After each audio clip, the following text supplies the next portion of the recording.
beings. I wear sports jerseys sometimes. No one ever says, "Are you worried people are going to think you're on the Cubs?" I don't think anyone would think that, though. Oh, you haven't seen my curveball. Nightlight with Pete Schwaba. Weeknights from 6 till 8 on your local Civic Media radio station and on the Civic Media.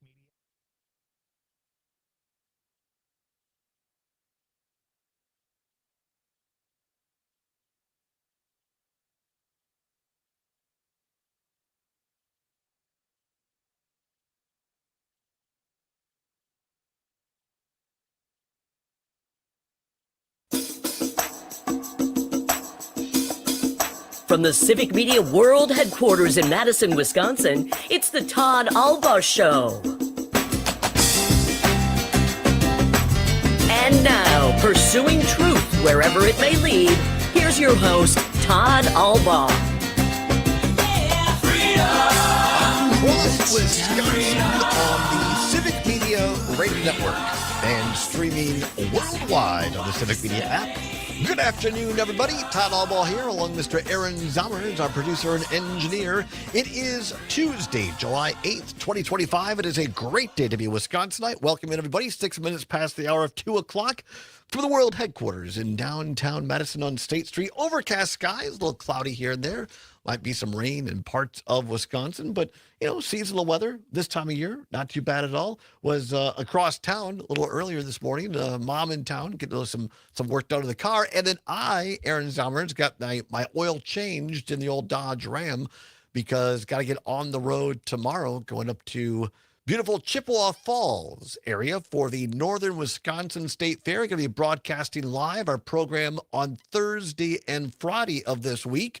Our friend, ongoing contributor, and colleague, Mr. Patrick J. Kreitlow, host of Mornings with Pat Kreitlow, every morning from 6 until 9 over many of these stations, will be our guest co-host as well. Cannot wait to have Pat on the show.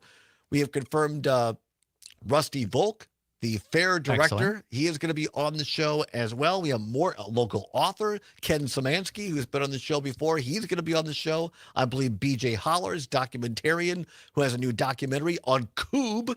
We're going to have the... Oh, really? Because I know he had one on one of the campuses. Yes, a national director of the Coob National Championship.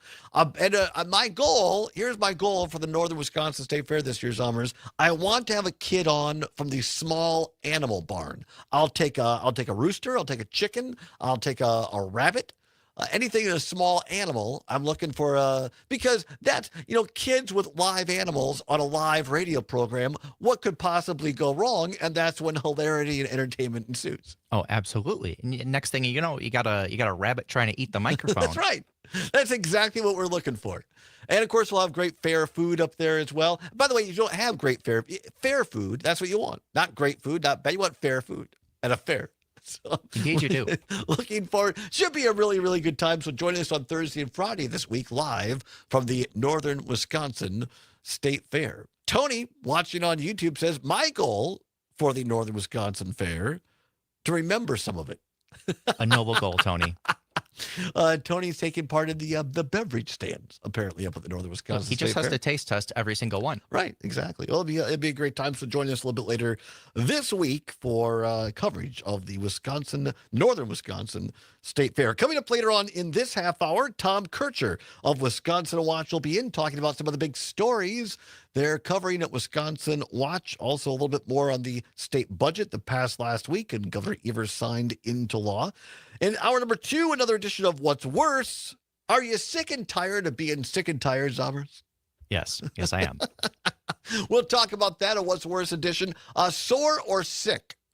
Well, what's worse? We'll ask you that question. And also in hour number 2, big Wisconsin Supreme Court ruling today on JCRAR. I love that acronym, by the way. Basically, this is a ruling by the Wisconsin State Supreme Court that says, hey, as it turns out, a handful of legislators on one committee cannot overrule the actions of the majority of the legislature and the governor. And Amy Barrio is going to be here. She's been on the program before from Clean Wisconsin, and she's going to tell us how this relates to PFAS rulings here in the state of Wisconsin. So that will be very interesting, and looking forward to having Amy Barrio here on the program in hour number 2, and of course, your phone calls as well. But first, I wanted to get to this. Did not have time yesterday. Busy day, and lots of great guests. So that was fine. And I started talking about this yesterday. Then I said, look, this is not just a one-way street here. Todd doesn't just get on the microphone and blather for a couple of hours and go home. I actually consider what all of you say and text in, and your listenership, your viewership on the streams is important to me. And one of the great things about this show is that I hear different perspectives and I think about them. And I know last week when I was talking about the 4th of July, and I do love the 4th of July, Independence Day, always have. And some people said, Todd, I don't feel like celebrating. I don't feel like putting on red, white, and blue because our country is in, a mess in many people's opinions right now. When from human rights to other things. And I said, look, I get it as much as I can. I mean, I happen to be gay, so I get it. Under this administration, my rights to a degree are under scrutiny and under threat right now with this administration. Certainly, I would argue it could be as bad, if not worse, for people who happen to be black or brown in this country. So as much as I can, I try to appreciate that. But I said, what I believe is that the American dream lives in each of our hearts. And I still actually do believe that. And that we can't lose hope. I spent part of my weekend, my 4th of July weekend, on Saturday. A couple of dear friends of mine. One happened to immigrate to this country from El Salvador many years ago, over 30 years ago now. And she has been an full-blood American citizen for 20-ish years plus, something like that. Full-blood American citizen, legal citizen, naturalized citizen of the United States. Taught for many years, helped countless kids and parents. Active part of her community. Everybody loves her. And she said she happened to be listening, I'm not sure exactly where, but God Bless the USA, the big Lee Greenwood song that I used to really like, by the way, until it became a anthem for MAGA and for Trump. But she said it wasn't like in her quote unquote playlist, but it just came on. It came on and she heard this song. And she said, Todd, I heard the line, I'm proud to be an American where at least I know I'm free. And she said, I kind of lost it. Just sitting there by myself. I just started crying. And she said, because you know what, Todd? For the first time in my life as an American, I don't feel free. She said, when I go to Walmart or I go out, I'm thinking, if ICE shows up in my town where I'm at and does a raid, I'm a brown person. I could very easily get arrested or detained. Hopefully, they would believe me that I'm an American citizen. I'd be able to prove that. But she said, I don't feel free anymore. Another individual I know through friends, tangentially, had a birthday this weekend. He is from Venezuela. He has a green card. He is here legally. Had a birthday, posted a picture on Insta with a cake. And he said, my only wish this year on my birthday is that I don't get deported. That is where we are in the year 2025 in the United States of America. And I pass that on, hopefully to give everybody a little food for thought, a little reflection like I did this weekend. I actually, like I said this yesterday, I stayed home on the 4th of July, not necessarily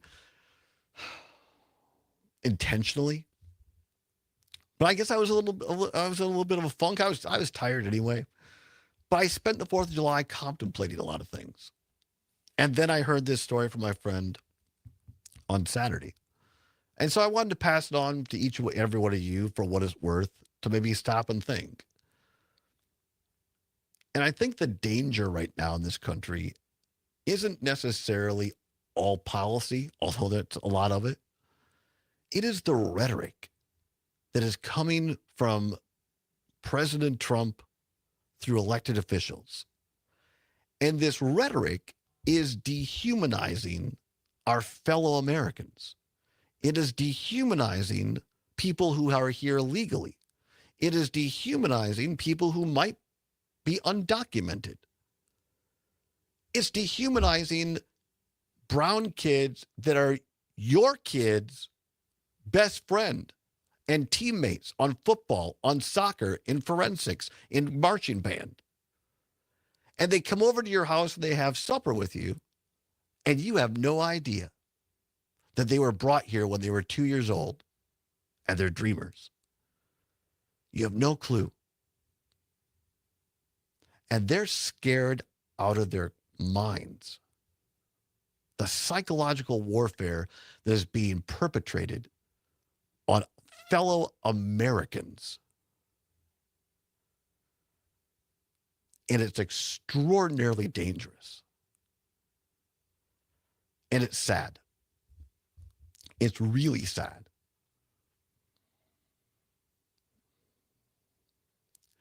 Zombers, we don't have time for the first clip, right? The regular. So we'll come. Let's play the first or the other clip, because there's a lot of talk. Look, I got a lot of good friends who are Catholic, by the way. We're like Catholics. We're everywhere, right? A lot of my good friends are Catholic. Been to a lot of masses over the years. I think it's good. The Pope Leo, by the way, from Chicago, right? White Sox fan. We won't hold that against him. He has spoken out about this dehumanization, this rhetoric right now in America. Here is one of the Catholic archbishops. And God bless the Catholic Church, at least some of them, for speaking out against this. Here is what a Catholic archbishop had to say over the weekend about this dehumanization of the Trump policies on immigration. It's right to be able to control our borders. However, what's going on now is something far beyond that. It is a mass indiscriminate deportation of men and women and children of families, which literally rips families apart and is intended to do so. And the mechanism by which it's doing it is the creation of fear, deep, profound fear within the community of about 10 million. This is simply not only incompatible with Catholic teaching, it's inhumane, and it's morally repugnant. Morally repugnant. Zombers, I don't have the clip in front of me. Do you have the Archbishop's name by chance? Cardinal McElroy, it says. Cardinal McElroy. God bless Cardinal McElroy for having the chutzpah to speak out. And the Cardinal is 100% right. It's the fear. It's about the fear. Because if you're afraid to go out in your community, even though you're a full-bird naturalized citizen of the United States, if you're afraid to participate, guess what's next? You're afraid to vote. People have called into this program and texted when I've said things like, well, assuming there are elections in 2026 and 2028, people say, oh, Todd, you're over the top. I'm not necessarily saying that it's going to be full-out canceled elections. This is the example of how they steal elections. It's putting the fear of God, which is not God at all, it's putting fear into people so that people who are full-bird entitled United States citizens are afraid to go to the polls. Just like you have people following the laws, quote-unquote, doing it the right way, going to their immigration appointments, and then getting rounded up by, as our friend Matt Flynn says, the Trump brown shirts and deported to another country. Those same people, American citizens, will be afraid to go to the polls. That is how you attempt to steal an election. And we cannot allow it. Gonna come back. I'll explain why I used to be a Republican after this. You're listening to 92.7 WMDX.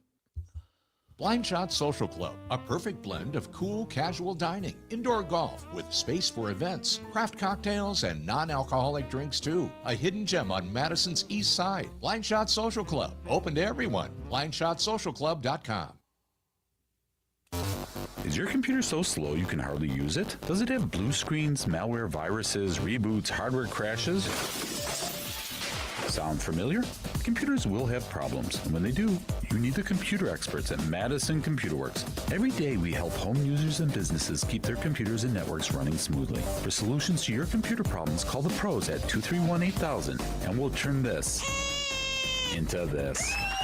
Madison Computer Works, computers that work for you.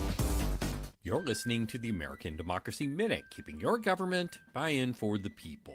New Mexico rolled out its automatic voter registration system July 1st, allowing citizens to conveniently register to vote or change residency information while at the DMV. Across the country, New Hampshire's legislature may burden its elderly and disabled absentee voters by requiring copies of ID when voting by mail and citizenship papers when registering by mail. New Mexico passed a sweeping voting rights bill, HB 4, in 2023. Among its provisions was automatically registering citizens to vote at the Motor Vehicle Division, previously only an option.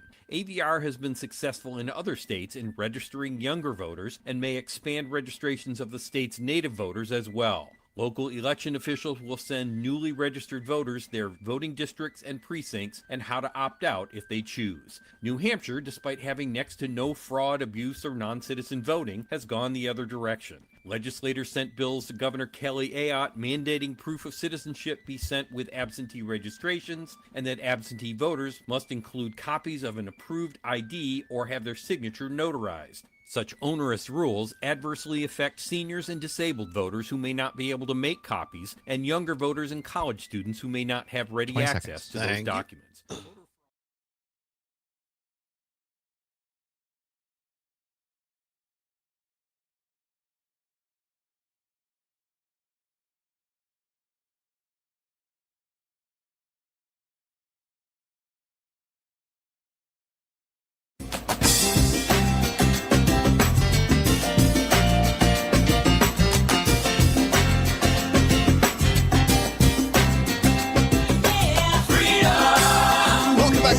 Show across the state of Wisconsin, from Lake Superior to Lake Michigan, Green Bay to the Old Miss, and everywhere in between. Glad to have you along here on a Tuesday. Coming up after the bottom of the hour, Tom Kircher of Wisconsin Watch will be in, taking a look at Wisconsin headlines. Glad to have you along. 22 past the hour of 2 as Zomer's on the board.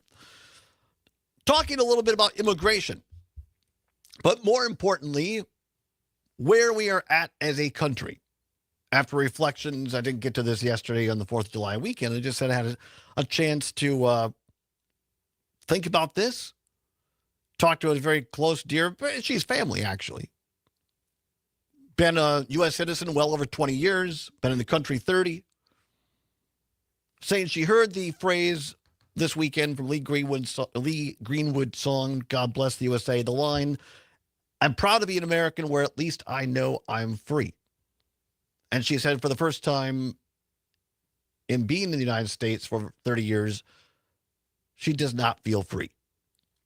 Even though she's a full bird legal U.S. citizen. And again, this is the way that authoritarianism attempts to steal elections. Not necessarily by gunpoint. It's about putting the fear into people so that they're afraid to go to the polls. And now with this new federal budget, upping ICE's budget like 5 times. Some of these guys, I won't even get into this right now. Some of these, they're not actual cops. They're not law enforcement. They're basically white dudes who cannot get a job anywhere else. And so they want to be, volunteer, posse comitatus, glorified ICE people. And the rhetoric that is being used from Trump and MAGA leaders puts fear into people. I want to play you something. I get this is a little long. I get it, but please listen to this entire thing. It's 4 minutes. And we've played cuts of this before. I want to play the entire thing because it's really important. And I get it. When I bring up the person Ronald Reagan, a lot of people, and look, I've reflected, I've said that trickle-down economics doesn't work. Reagan was not perfect. I'm not here to glorify Ronald Reagan. Put your personal feelings aside just for a minute politically and listen to Ronald Reagan. This is the sitting president of the United States in the White House back when he left in 1989 on immigration. And since this is the last speech that I will give as president, I think it's fitting to leave one final thought, an observation about a country which I love. It was stated best in a letter I received not long ago. A man wrote me and said, "You can go to live in France, but you cannot become a Frenchman. You can go to live in Germany or Turkey or Japan, but you cannot become a German, a Turk, or Japanese. But anyone from any corner of the earth can come to live in America and become an American." Yes, the torch of Lady Liberty symbolizes our freedom and represents our heritage, the compact with our parents, our grandparents, and our ancestors. It is that lady who gives us our great and special place in the world. For it's the great life force of each generation of new Americans that guarantees that America's triumph shall continue unsurpassed into the next century and beyond. Other countries may seek to compete with us, but in one vital area, as a beacon of freedom and opportunity that draws the people of the world, no country on earth comes close. This, I believe, is one of the most important sources of America's greatness. We lead the world because, unique among nations, we draw our people, our strength, from every country and every corner of the world. And by doing so, we continuously renew and enrich our nation. While other countries cling to the stale past, here in America, we breathe life into dreams, we create the future, and the world follows us into tomorrow.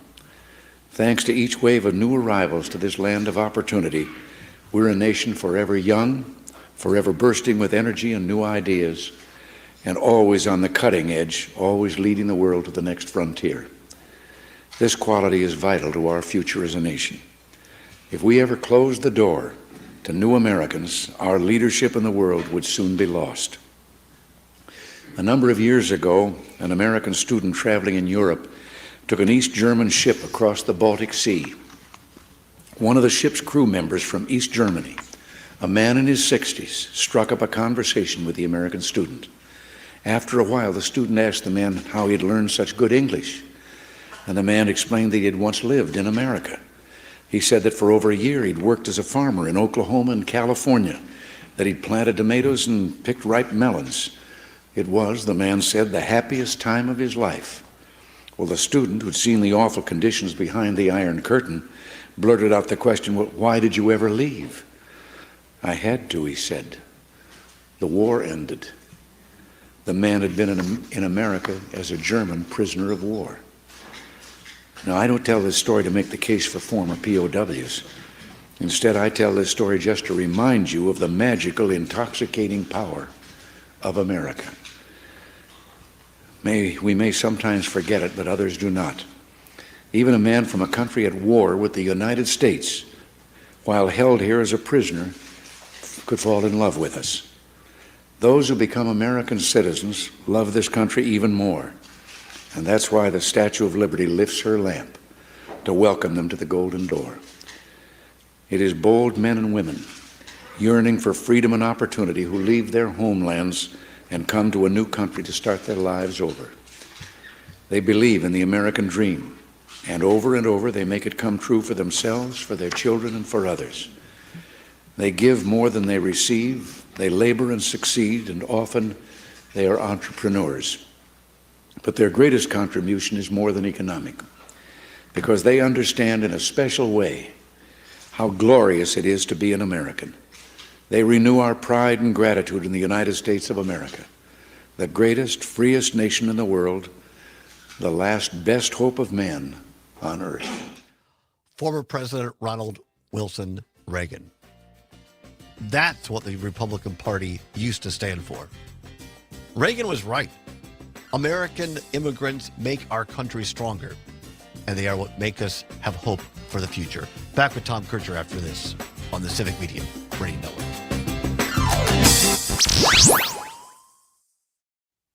Real news and great conversation. 92.7 WMDX. Dave watching on YouTube just joined. Well, welcome in, Dave. Glad to have you along.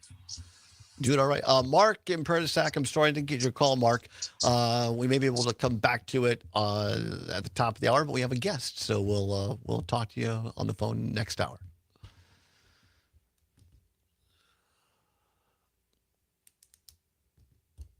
And Steve in Milwaukee, if you're listening on YouTube, who asks, why are we listening to Reagan, the creator of inequality in the country? I prefaced playing that clip, Steve, by asking everyone to put aside their political ideology for a moment and simply realize this was a sitting president of the United States in the White House talking about the importance of immigration to our country. That's why I wanted to do that. Because I think that even though you disagree with someone politically, it's still important in this day and age to remember there was a time when even a Republican president praised immigration and said it was the main thing that made the country work. And I think those are important words. You know, international was an area. There was some. Karen, where can we find the speech that Todd played about this German man? I fell in love with America, like that story. He just played. I think it's voice to text, but yeah, I'll send Zomer's the looking link. at you. Yeah. Zomer, yeah, it's, I found it on YouTube, I think it was, or somewhere. I don't know. Tom Kircher from Wisconsin Watch. How are you? Things are rocking here pretty good today. Things are rocking, he said. Wow, that's fantastic. Yeah.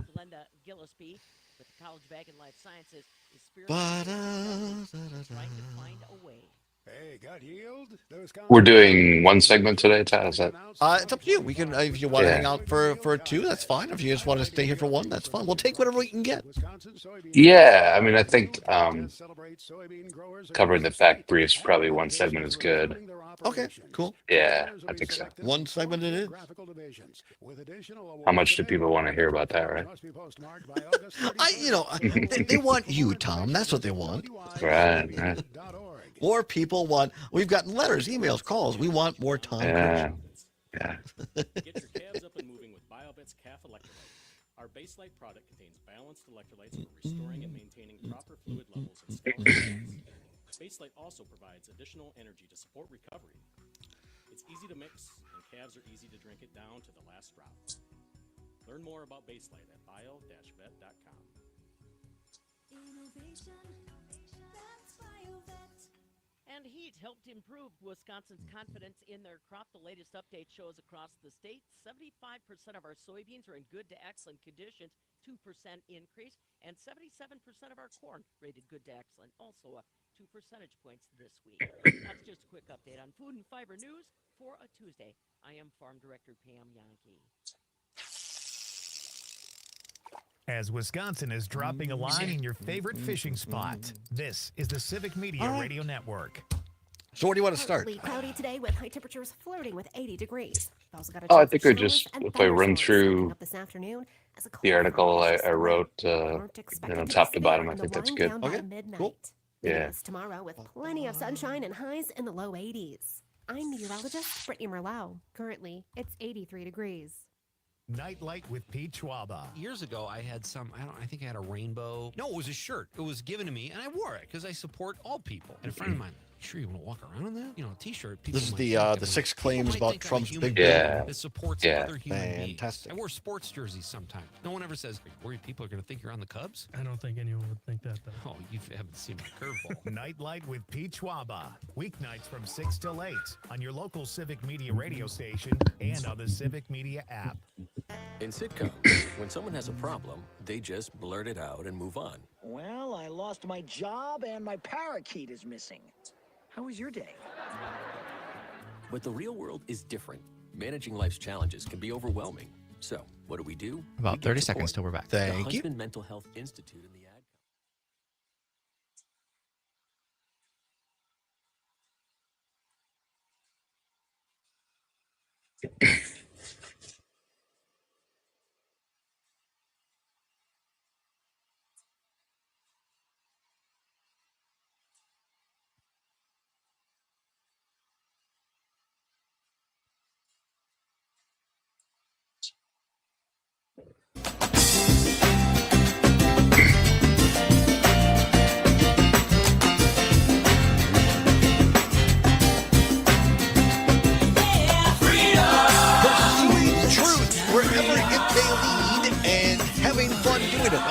The Todd Allbaugh Show on the Civic Media Radio Network. 35 now past the hour of 2 o'clock on a Tuesday, July the 8th. Glad to have you along here on a nice afternoon across the state of Wisconsin. Always great to have our next guest because too often in the world today, you got all kinds of people in news silos hearing only and listening to only things they want to hear and not getting down to the truth of the matter. Always a great to have Tom Kircher here from Wisconsin Watch. You can find all of his stories and so many others at Wisconsin, spelled out, wisconsinwatch.org. That's wisconsinwatch.org. Tom, how the heck you been? Hey, I'm good. Todd, thanks for having me back again. I appreciate it. Thanks for the attention to Wisconsin Watch. Yeah, our pleasure. First of all, before we get into the news, it was the holiday weekend. Did the Kirchers, did you have a big barbecue? Did you go anywhere or just chill out in the air conditioning? You know, it was a mix of things, including sort of the traditional stuff. But actually, I spent part of it working on something. I don't want to go all 1965 on you, but I've been asked to give I've been asked to give a banquet speech. That sounds like something from, many decades ago. No, Yeah, I've given banquet speeches. They're great. Okay. Rotarians, Lions, whatever it is. Yeah, it's similar. It's a private event actually in Madison. And I've done speaking things on 5 or 10 minutes at a time, but this one is much lengthier, and I'll be talking about my career as a journalist. So it's been kind of a fun exercise to go back over the years and pick out different highlights and That's fantastic. some lowlights. Yeah. Hey, we all you haven't lived if you got all highlights in your reel, right? I mean, it started off, I guess, to show a little humility. I was so gung-ho about journalism coming out of high school that the summer before I started at UW-Madison, I actually sent to the Badger Herald student newspaper and the Daily Cardinal student newspaper a cover letter, my resume, and my high school graduation photo, thinking that it was going to be so difficult to get a job at either paper, right? Well, I found out later that the guys at the Badger Herald, women too, took that high school graduation photo of mine in the office, put it up on a bulletin board, and threw darts at it all summer long before I started school. Totally deserving, I think. So, but it all worked out. I ended up joining the Badger Herald and eventually became the editor-in-chief. So, you can have inauspicious beginnings and things still work out. You've done okay for yourself, Tom Kircher. I'll say that for sure. This is great. Again, absolutely, my pleasure. I've talked to people, somebody this morning, actually. We said, that there's so much out there. It's hard to just wade through all this. You have a new piece, Tom Kircher, at wisconsinwatch.org called "Here Are 6 Claims About Donald Trump's Big Bill and the Facts." No, it's not the biggest spending cut in history. Yes, it will add trillions to the national debt. So this is fantastic. Take us through this great piece, please. Yeah, well, thank you. So again, what we try to do at Wisconsin Watch is zero in on statements, a claim, somebody's claiming something is true. We pose that as a question, and then we answer the question yes or no in 150-word stories. So they're meant to be, quick bites, but they are pretty heavily researched. So in this case, a lot of the people in the Wisconsin delegation and others were making comments about the big, beautiful bill itself that we thought should be fact-checked. Or they were commenting about the bill, and then they made statements about, let's say, Medicaid or food stamps that caught our attention. And so we picked out 6 of those and wrote fact briefs on each one. All right, here we go. Number 1. Yeah. So Scott Fitzgerald, who's a congressman here in the Milwaukee area, suburban Milwaukee, he made the claim. Fitz to his friends. Fitz. All right, go ahead. Yeah. And I should preface this by saying, like most legislation, right, these are moving targets. So the bill might say one thing on one day and it could change a few days later. At Wisconsin Watch, we fact check statements based on the facts available at the time. So, things could change after the fact. But what was true on the day they said it? Go ahead. Exactly right. And so his claim was that, hey, the big, beautiful bill is the largest federal spending cut ever in U.S. history. And he used the figure of $1.7 trillion in spending cuts over 10 years. It's not true. What we found is that even Turns out if, not true. Fitz is wrong. yeah, even if the 1.7 trillion were true, it would only be the second largest spending cut. There was a $2 trillion cut back in 2011. But more importantly, what he was ignoring there is while the big beautiful bill does cut spending quite a bit.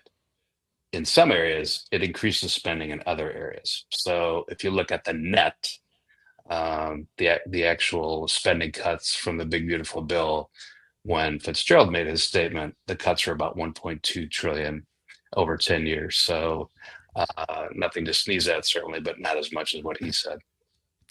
Number one, Fitz was wrong on his claims about the federal spending. All right, number two. Yeah. And so here's an example of where an elected official is talking about the bill and then makes kind of a tangential statement. In this case, Congressman Tom Tiffany, who represents most of northern Wisconsin, he was talking about the big beautiful bill, and he was making the statement that there are a lot of, as he put it, able-bodied people who are on Medicaid, who are draining Medicaid, as he put it. And we've heard this as a former Republican. We've heard this for a long time, but go ahead. Yeah, and I mean, he was correct in that we did find that, in fact, millions of people have been added to Medicaid since Obamacare took effect. It increased the income eligibility, and in fact, many millions more people now are on Medicaid than there used to be, and these are non-elderly, non-disabled people. Sort of the rest of the story on this one, even though his statistic is accurate, is that a lot of those working age adults who are on Medicaid are working. So the survey we looked at by KFF, which is a nonprofit policy organization, they found that 44% of the working age adults who are on Medicaid work full-time, and another 20% work part-time. So it's not as if all able-bodied people, as he said, who are on Medicaid are not working. I'm just laughing because I'm going to talk about Tom Tiffany in our next segment, by the way, after you leave. But so here's Congressman Tiffany. Yes, Congressman, more people are on Medicaid, but he forgets to tell us that, well, actually, most of these people are actually already working, which seems to be an important detail you might want to disclose. And there's I think a reasonable policy debate on that, right? How many people should be eligible? Should they be required to work? Should they be required to look for work if they're not employed? That sort of thing. But yeah, it's important to understand if we're going to talk about how many more working age adults are on Medicaid, it's important to know how many are working. And also important, in case you didn't hear Tom correctly, the Nonpartisan Health Policy Organization is KFF, not KFC, which is very different. All right, go ahead. Next one. Right. Correct. So this next question has to do with unauthorized immigrants, undocumented immigrants, and whether they're eligible. Go ahead. All right. Whether they're eligible for Medicaid. And this came up, actually, Congressman Mark Pocan, who represents the Madison area, of course, was saying that, hey, a lot of Trump administration officials are claiming, when they're talking about the big, beautiful bill, these officials are claiming that unauthorized immigrants are eligible for Medicaid. They're not. So they never have been eligible for traditional federally funded Medicaid. If there's a wrinkle here, it's that there are 14 states, not including Wisconsin. There are 14 states that use their own state Medicaid money to provide health coverage for unauthorized immigrants. So there is a form of Medicaid, if you will, that some states provide. But in terms of the traditional federally funded Medicaid program that people are most familiar with, undocumented immigrants are not eligible. So as it turns out, Congressman Mark Pocan from Madison, Democrat, is correct that there is no federal Medicaid direct dollars for unauthorized immigrants, and the Republicans and the Trump folks that were saying that just flat out wrong. All right, very good. Next one. So this came up actually during the Wisconsin Democratic Party convention. One of the guest speakers, Senator Raphael Warnock of Georgia, was talking again about the big, beautiful bill, and he referenced SNAP, or what used to be called food stamps. And he made this statement during his speech that there's a county in Wisconsin where about half of the residents receive SNAP benefits, food stamps. And that caught my attention. That percentage seemed high, but he was correct. It's in actually Menominee County, according to the latest of figures that are available. About 46% of the residents in that county do receive SNAP benefits.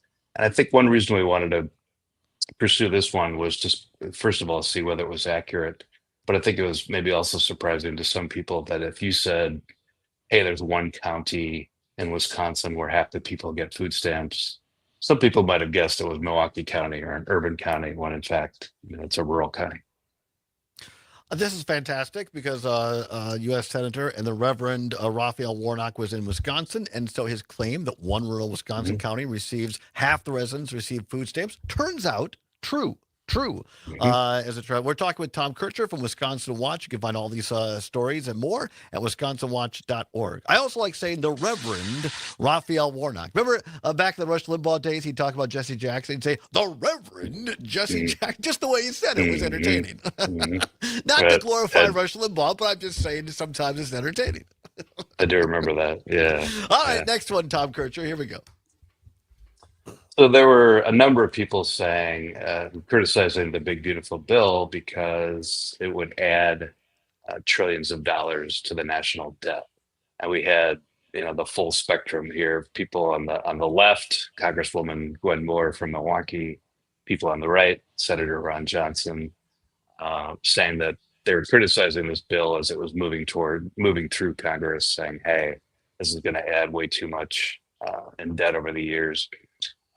And they were correct. Different figures were put out there, but conservatively at the time when we looked at this, the nonpartisan estimates showed that this bill would add $2 trillion to the debt over 10 years. As it made its way to final approval, that estimate actually increased, and now it's expected to add $3.3 trillion to the debt over 10 years. So it's even worse than originally billed. But people, they don't agree on much very often. But Democratic Congressman Gwen Moore and Republican U.S. Senator Ron Johnson both claim the bill would add trillions. The difference, of course, Tom, is that Congressman Moore voted against this, but Ron Johnson cashed in and said, well, I guess I'll still vote for it at the end. Yeah, Johnson is, he, for a good period of time during the debate in Congress over the bill, was criticizing the bill, holding out against it, in particular because of the debt. He has been pretty consistent.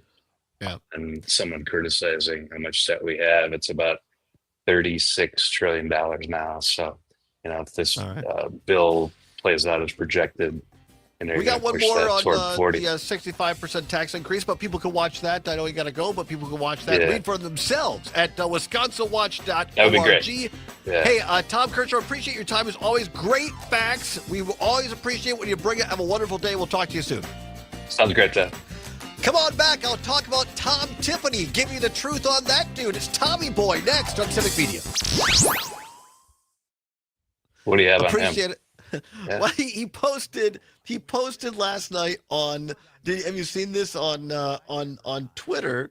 And he posted on Twitter that he wrote a letter to Canada, and he says that the Upper Midwest has repeatedly suffered waves of smoke due to Canadian wildfires. Today, I joined my colleagues from Minnesota and Wisconsin to demand better forest management in Canada. Our communities shouldn't suffer because of poor decisions made across the border. Well, that's rich. That's rich because I'm old enough to remember having worked in the state capitol when he was a state senator and having worked for Dale Schultz and Representative or now then State Senator Tiffany was more than happy to help co-author legislation to rape the land in name of mining to get quote unquote thousands of jobs from northern Wisconsin and Scott Walker. What's the number of jobs that bill created? Zero comes to mind. Zero, as it turns out. And but the terrible laws that rape the land are still there. And so just spare me this injustice towards Canada for producing smoke when this guy doesn't give two craps about the environment. Got it. No, I did not see that. Okay. That's what we're going to talk about next. All right. Have a good All right, time. thanks. Appreciate it. Appreciate it. Bye-bye. Bye. And perseverance. School sports are so much more than a game. They're about developing the whole person. That's why they're an essential part of every student's education. Encourage your student to participate in the last classroom of the day. Interscholastic sports in Wisconsin.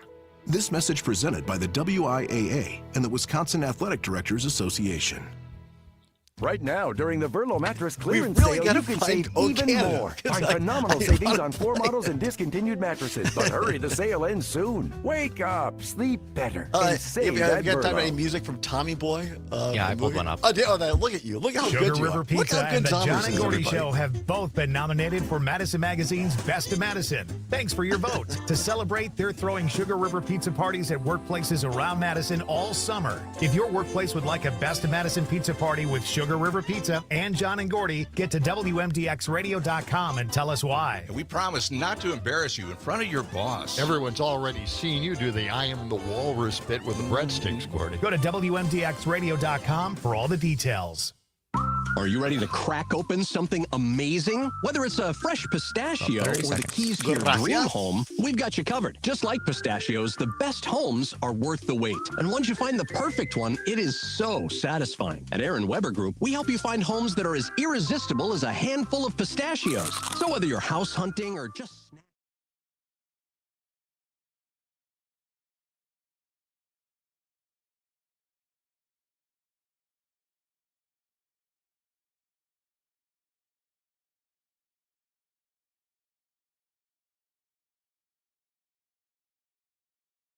One, two, three. Welcome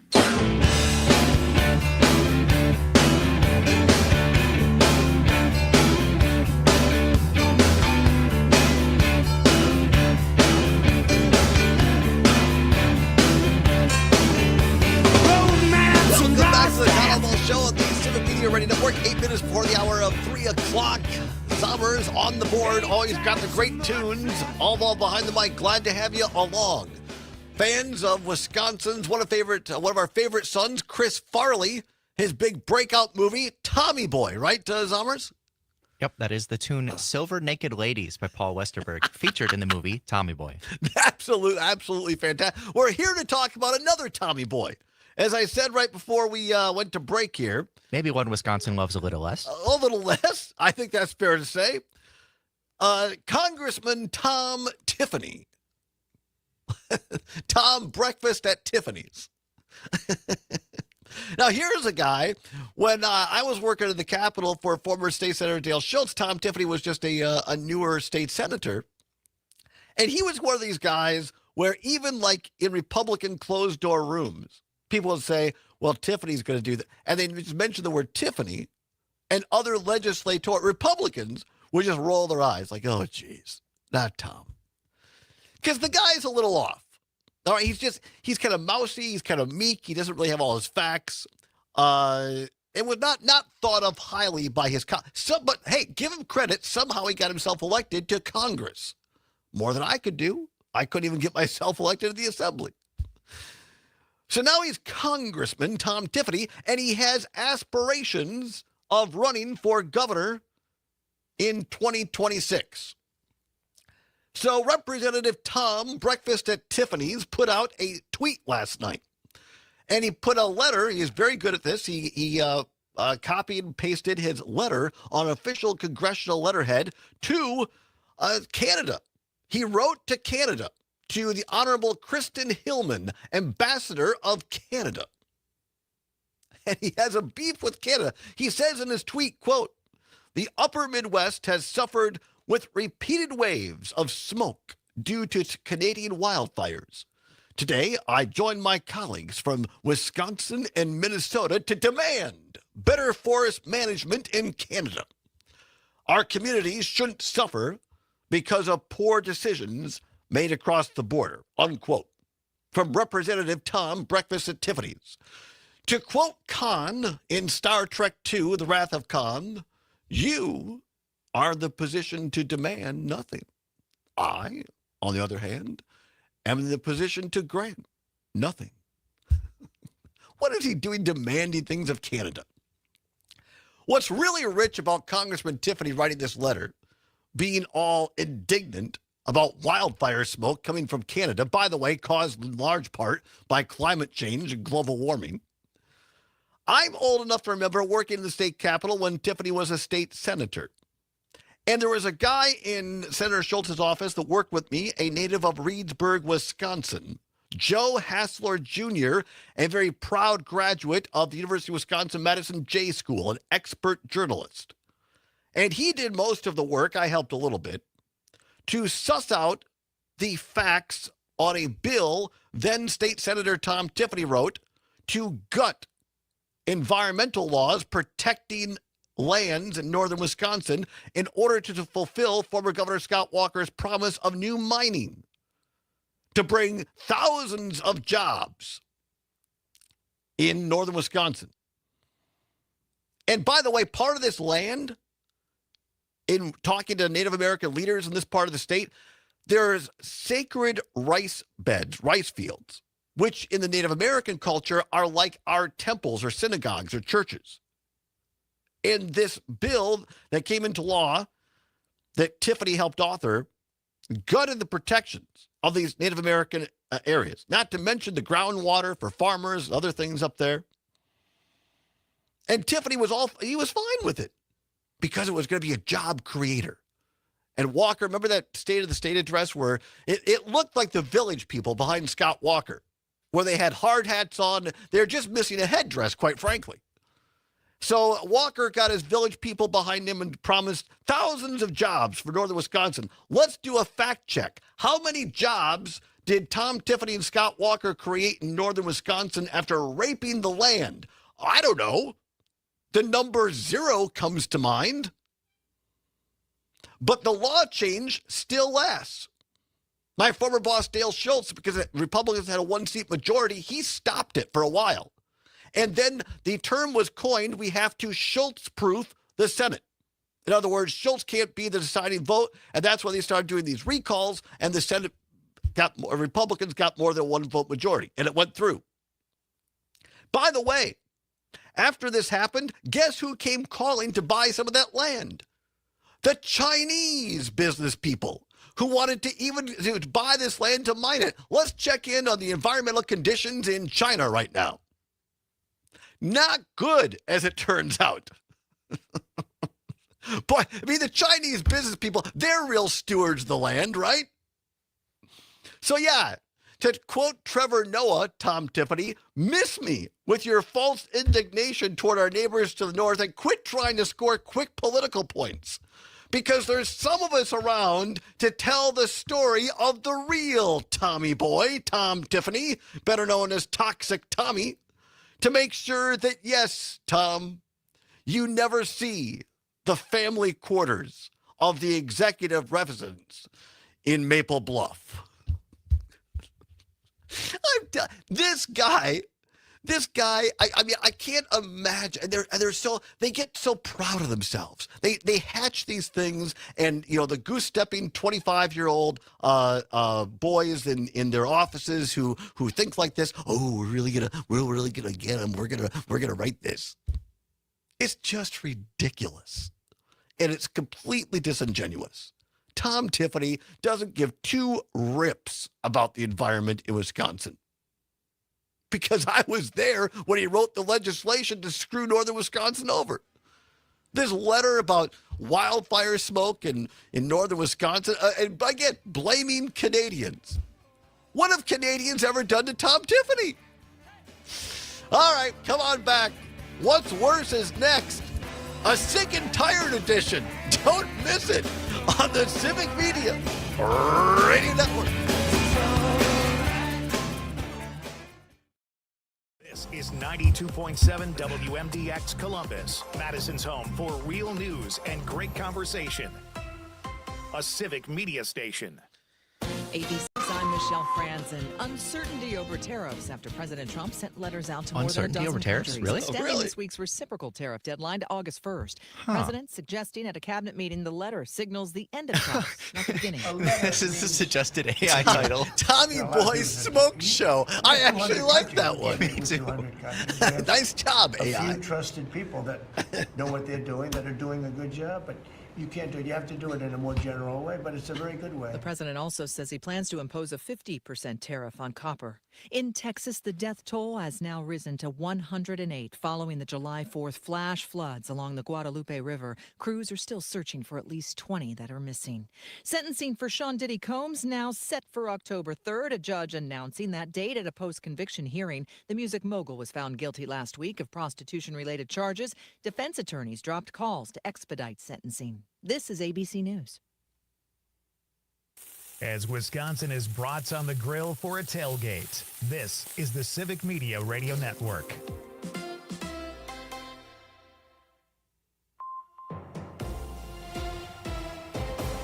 For 92.7 WMDX News, I'm Savannah Tomei Olson. One of Wisconsin's longest tenured state senators now has challengers. It's all part of Democrats' plan to flip both houses of the state legislature and keep the governor's office. Jimmy Kuska reports from Ridgeway.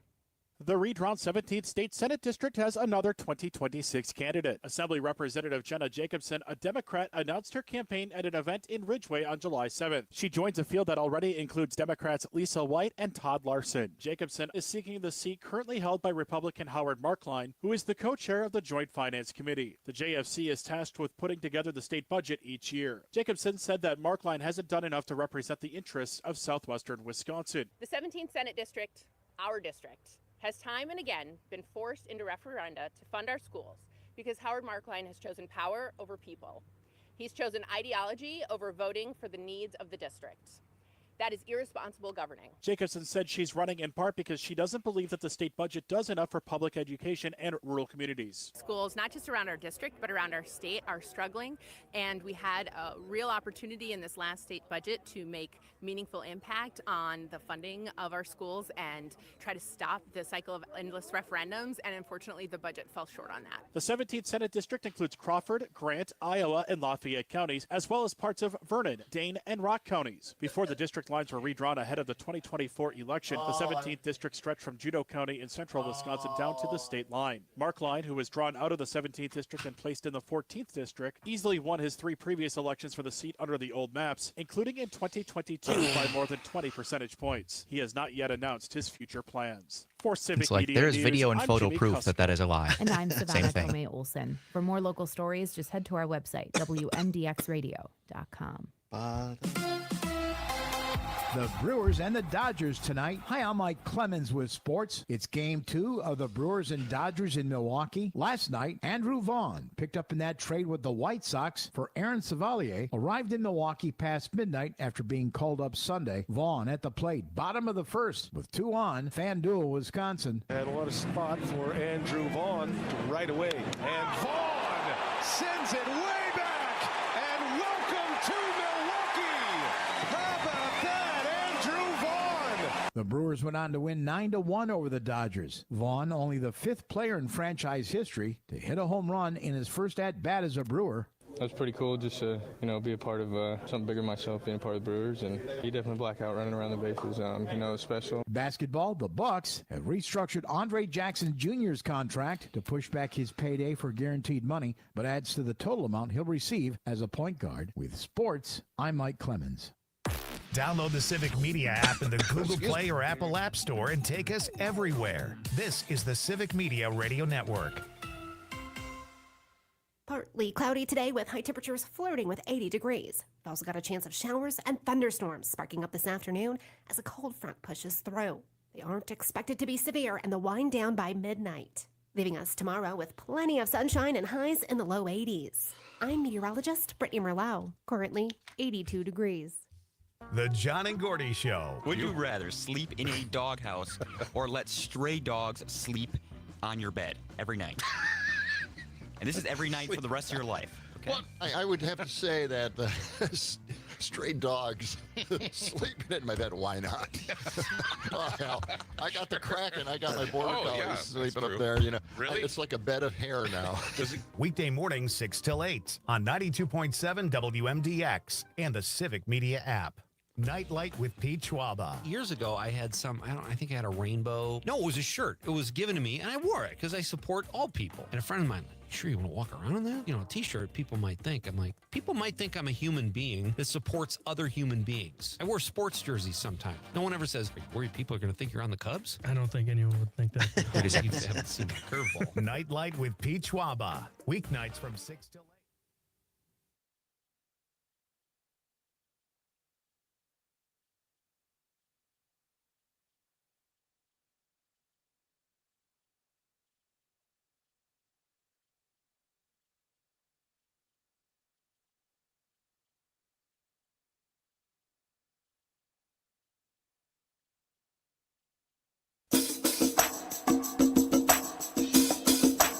From the Civic Media World Headquarters in Madison, Wisconsin, it's the Todd Allbaugh Show.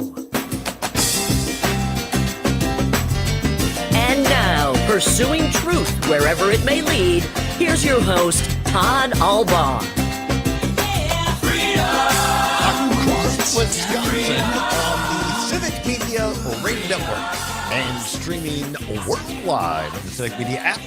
Good afternoon, everybody. Todd Allbaugh along with Mr. Aaron Zummers on the board. It is 6 minutes past the hour of 3 o'clock. Welcome into hour number 2 of the big program. It is now 6 minutes, as we said, past 3 on this Tuesday, July 8th, 2025. It is a great day to be a Wisconsinite. Glad to have you in here at the world headquarters of Civic Media downtown Madison on State Street. Overcast skies, although some sun peeking through here. Pretty seasonable day. Some rain showers across parts of the state. Maybe a garden variety thunderstorm. There's a term that we don't use often enough, Zommers. Garden variety. I like that. Yeah, or it reminds me of what am I thinking? Like not your average bear or other phrases like that. Yeah. Little Yogi Bear. It's a garden variety thunderstorms. Nothing to worry about. So Mike Clemens will keep us updated. The Brewers get a big win over the Dodgers. How about that last night? Some excitement around the Dodgers right now. Or around the Brewers right now. Be with us on Friday, by the way, from the Northern Wisconsin State Fair. Kreitlow is going to be along to help help us give away 4 Milwaukee Brewers tickets to a game to be named later in our club level seats. Be with us on Friday all across Civic Media for a free Ticket Friday. Cannot wait for that. Coming up in a minute, a little what's worse for you. First of all, a little breaking news for you from CNN at this hour. The Supreme Court has backed President Donald Trump's effort to carry out mass firings and reorganizations at federal agencies, putting on hold a lower court order that had temporarily blocked the president from taking those steps without approval from Congress.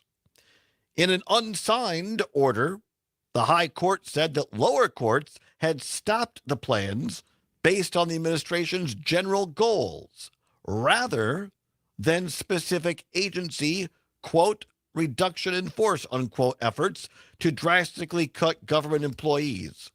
Justice Ketanji Brown Jackson, a member of the court's liberal wing, dissented.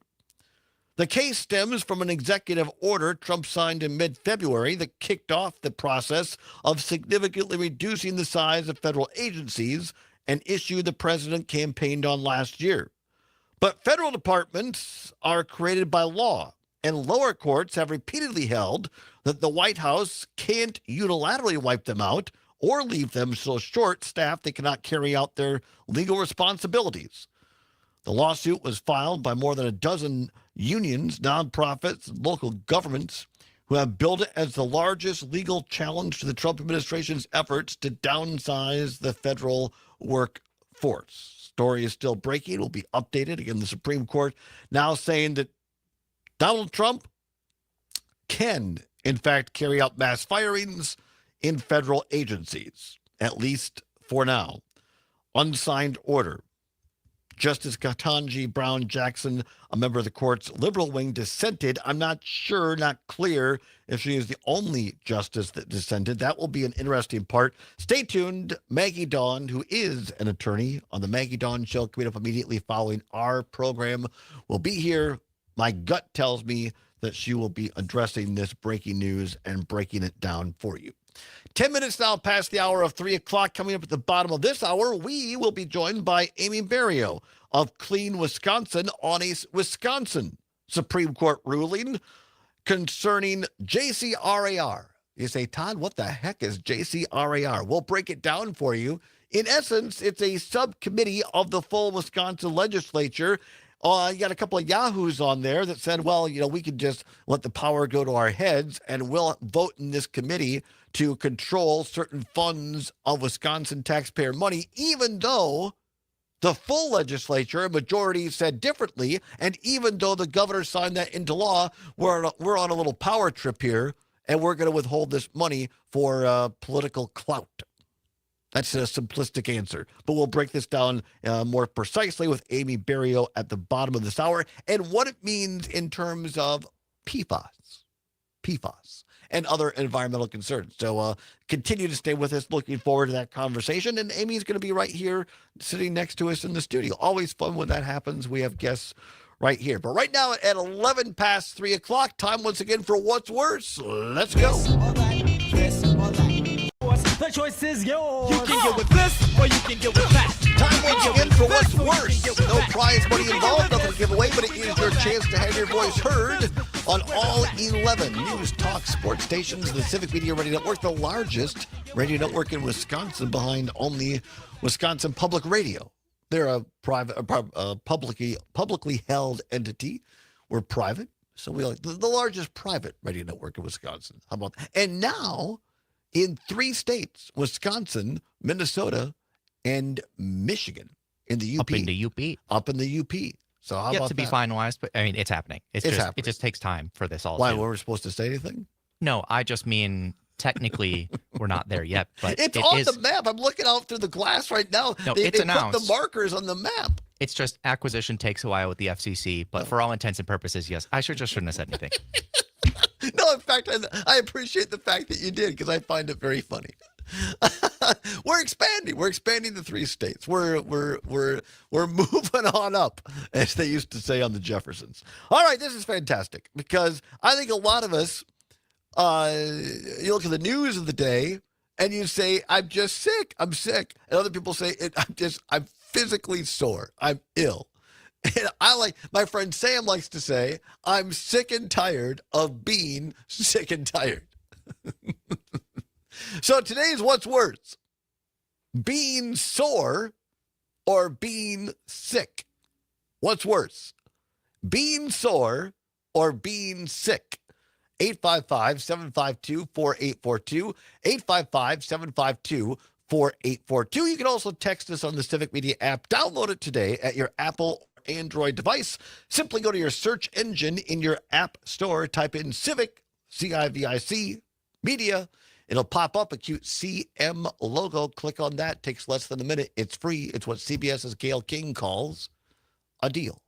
The Civic Media app. 855-752-4842. Let's go to the phone lines. Mark in Prairie du Sac's been waiting a long time. Mark, I know you probably want to say something else, but before you get into the political stuff, how about a little What's Worse for us quick here, Mark? Being sore or being sick, what's worse? It's probably being sick because, that you can probably get massage the soreness out of yourself, and being sick sometimes you just can't get rid of that, and that I'll leave it there. But right.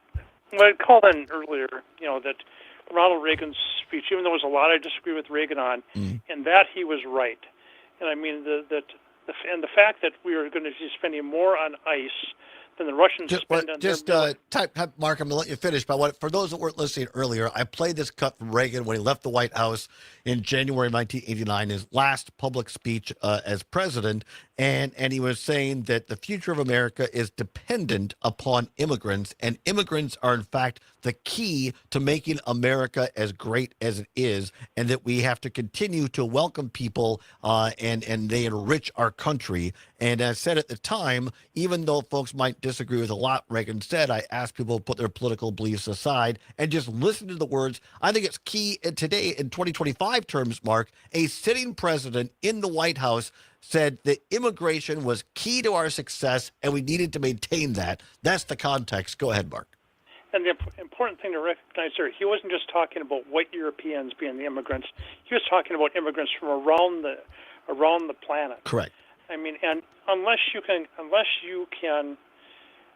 say that yes, that I agree with it, what Ronald Reagan was saying right there, because the current Republican Party, they just want to have it's whites only, whites only, whites only. And I think what we need to do here is actually have a new recognizing the gains made during the civil rights movement, where we made all Americans Americans, that regardless of color, that we need to do this for the immigrants as well. And I don't know if it's passive resistance or active resistance, like the Indians did in achieving their independence from Great Britain. But we have to oppose what is going on now with ICE in any legal method possible, because it is just disgusting that we're going to be spending more on ICE than the Russians spend on their bloody military, because it's just becoming Donald Trump's brown shirts.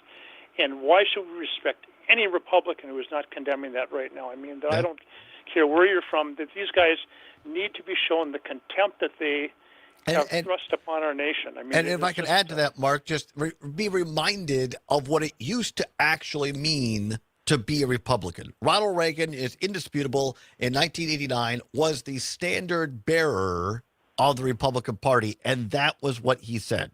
And so if you can't agree with Reagan on what he said about immigration, then you shouldn't be calling yourself a Republican today. Just pure and simple, in my opinion. And because, remember, the Republican Party was founded as an anti-slavery party. Right.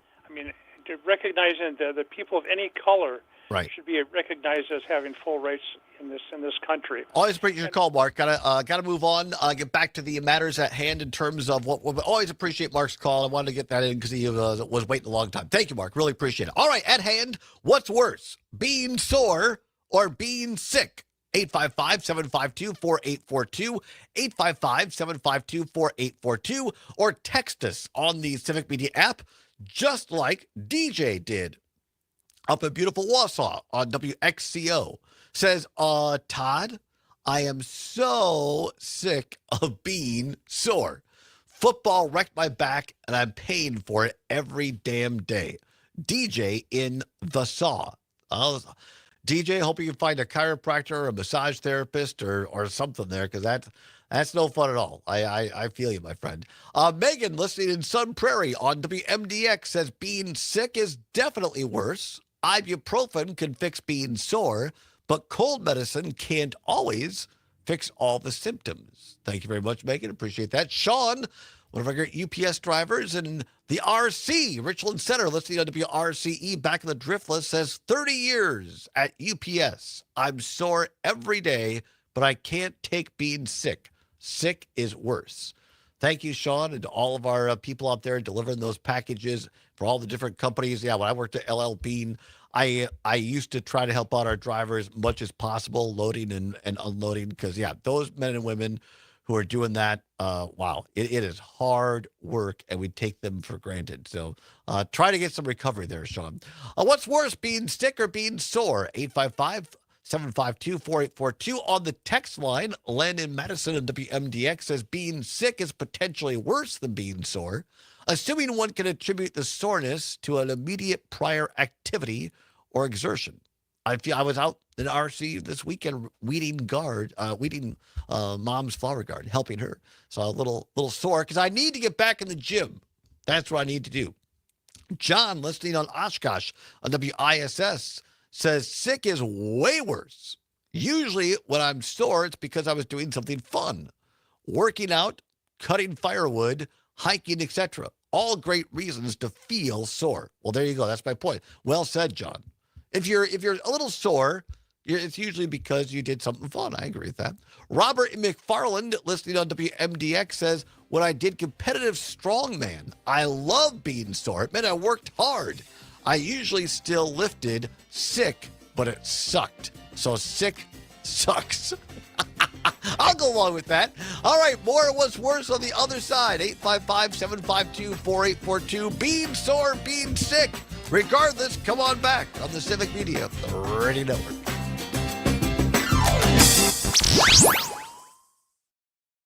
Real news and great conversation. 92.7 WMDX. It's a party on the patio at the Lazy Oaf Lounge, and you're invited every Tuesday Mike at in 5:30. Madison says you It's can drink a just good Merle bottle of and a wine when girl, you're sore, and not so much Thursdays when on you're the sick. patio Yeah, I mean, you can, you singer just really shouldn't. songwriter Shelley Faith.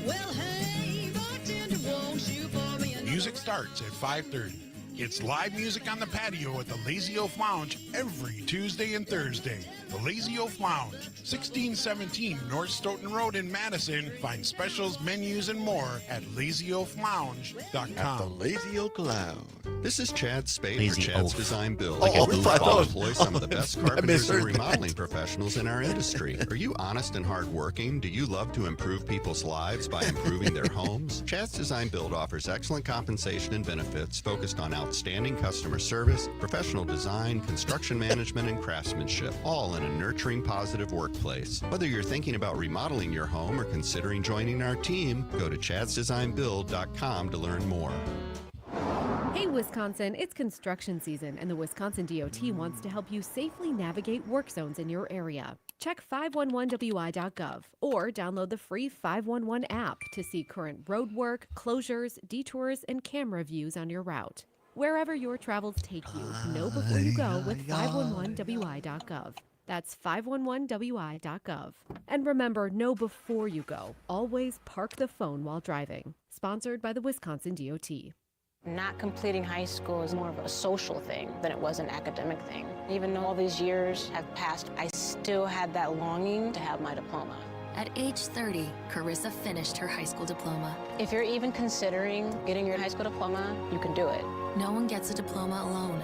If you're thinking of finishing your high school diploma, you have help. Find free adult education classes near you at finishyourdiploma.org. That's Gracias. finishyourdiploma.org.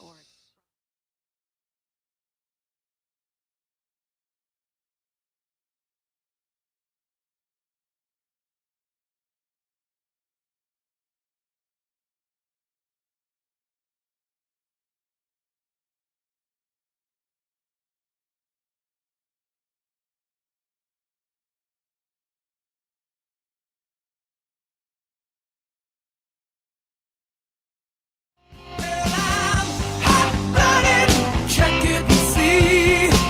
I got a fever of 103. Come on, baby, do you do more than dance? I'm hot-blooded, Welcome back to the Allbaugh Show on the Civic Media Radio Network. This will get you up and get you going. It's like a good workout song, a little aerobic song, a little Jane Fonda workout. She was very big, Zommers, for a long time. The Jane Fonda workout. You probably don't remember that. I am aware of this, unlike some other things that you often bring up. I am aware of this, he says, unlike a lot of other things you bring up. That's a very polite way of saying, man, you're old. The Jane Fonda workout is very music just like that. And she had the leotard, and then she put the leg warmers were very big back in the 80s. And then she'd do all kinds of aerobics. And then you had Suzanne Summers from Three's Company fame, and she had the Thigh Master for a long time. And she'd lay there for 30 minutes, and you know, men would watch her do her thighs with it was like a big paper clip she put between her thighs, and people bought them in droves. It was the early days of the infomercial for Suzanne Summers. And so then Jane Fonda had a big movie career, of course, political activist, and now she's still alive and going strong. And now retired women, they try to copy Jane Fonda's hairstyle. And they take pictures and say, make my hair look like Jane Fonda. And some of these poor women were not even born yet when Jane Fonda was big. And they're like, who's Jane Fonda? But yet she endures. What's worse, being sore or being sick? Being sore or being sick? 855-752-4842. 855-752-4842. Julie in Wausau, listening on WXCO. says being sick is worse because I might be contagious. So I'm stuck at home. Good point. Another listener on WMDX here in Madison, depends on your age. Being sore when you're young will only last a day or two.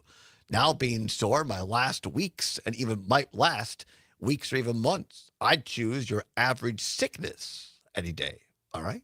Let's keep going, Zommers, up the old screen there if we can, please. There we go. Greg in beautiful Genesee Depot says being sick is worse. Being a little sore, I can still keep up with the wife, if you know what I mean.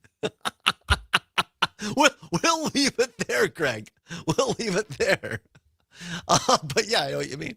Mike in Madison, listening on WMDX, a brand new listener and texter. We appreciate that, Mike. Thank you for listening, for dialing us in. Great to have you along.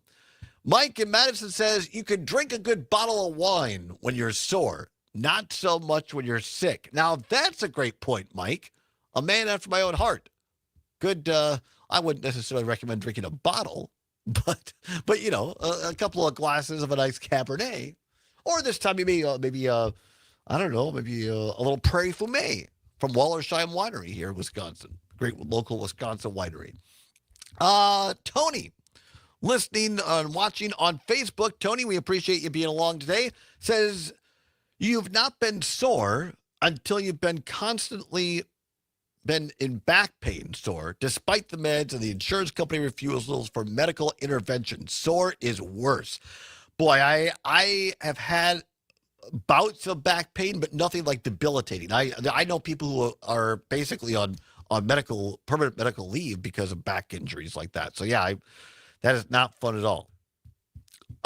This might be my favorite. Bill, watching on YouTube, says depends on where on your body is sore.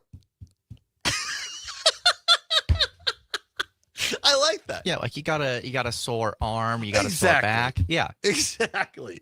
It depends where, Bill says, on your body is sore. That will depend on whether which is worse, being sore or being sick. This is in large part why I love this segment, because part of it is just because I get amused. I myself am amused at this bit. I don't care about anybody else. It's just me. And I hope that everybody else is, of course, amused as well. But this is part of why I love this bit, is because people from all over the state, all over the country, will give us their opinions. And many times they're witty and double entendres and this type of thing. And I find that enormously amusing. That, by the way, Zommers, when we say pursuing truth and having fun doing it, Indeed. This is the having fun doing it part, as it turns out. All right, Summers, being sore, being sick, what's worse? This is a tough one. And I think, as Tony on Facebook and a few other people have mentioned, if it's a chronic condition, obviously for you, that's going to be worse. Yeah. But I don't know. I feel like for me, I'm a person who, when I get sick, I usually get pretty sick. Yes. Like since I've been little, anytime I get a fever, it's usually like it ends up going up to 102 to 104. Like I get high fevers. Much like this song, Hot Blooded, got a fever 103. Yeah, it's not ideal. And I'm just out of it completely, like mentally not there. But also, sometimes, you know, you get sore and your joints hurt, and then you can't do anything, and you just got to sit there and watch TV or something. Answer? I am going to say, I think being sick is worse, because I think you can do more about being sore when when it's not a chronic condition. Yeah, I'll agree with that. I think being sick is worse, largely what you other people said, that unless it's a chronic soreness, which is really, really terrible. Yeah. But if it's just like, oh, I worked at the garden too much, that'll eventually go away and you can still do other things. But boy, if you're like sick as a dog, as they say, if you're sick as a dog, you're just going to not be able to do anything. Matt Middleton says having a sciatica. Oh, thank you. Having sciatica, I can say without a doubt that being sore is worse, as sickness is always temporary. Well, see, there again, sciatica, that's like a chronic thing. My former colleague at WRCO, Ray Schrader, he'd come in and say, Jesus, my sciatica is driving me crazy. He always complained about his sciatica. Robert, and that's not to make fun of anybody with real sciatica stuff. Robert in McFarland says, I don't know if you guys have done this question yet, but if you really want to kick the bee's nest, dogs or cats, which are better? Watch them roll in. All right, have we done that?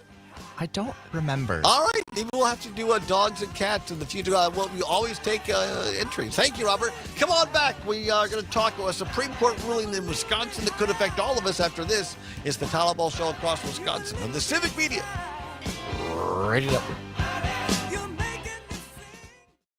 You're listening to 92.7 WMDX. Local news, weather, and sports on air and streaming on the Civic Media app. This is the Civic Media Radio Network. 80% of Wisconsin's winter wheat crop is starting to show color. That's according to the latest report from the U.S. Department of Agriculture. We're about 2 days behind last year, but still ahead of the 5-year average, and winter wheat condition is at 71% good to excellent. As Wisconsin growers prepare for the wheat harvest, other states have already gotten started, like Ohio and the Great Plains. The overall good crop condition is leading to the consensus that wheat prices may have already reached their peak. We're talking about it today with market advisor John Heinberg from Total Farm Marketing. I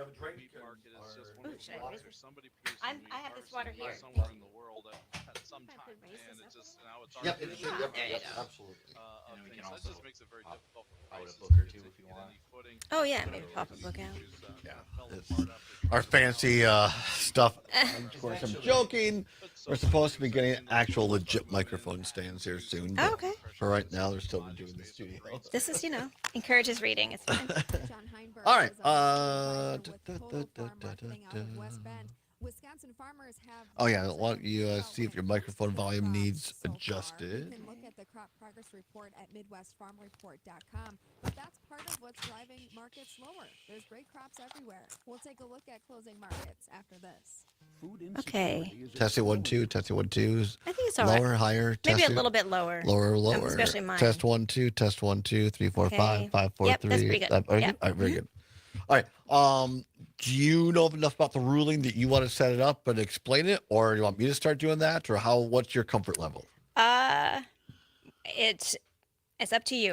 But I can only talk about the environmental part. Like there's a lot of other things impacted. Sure, that, absolutely. So. Yeah, that's fine. 1 second here.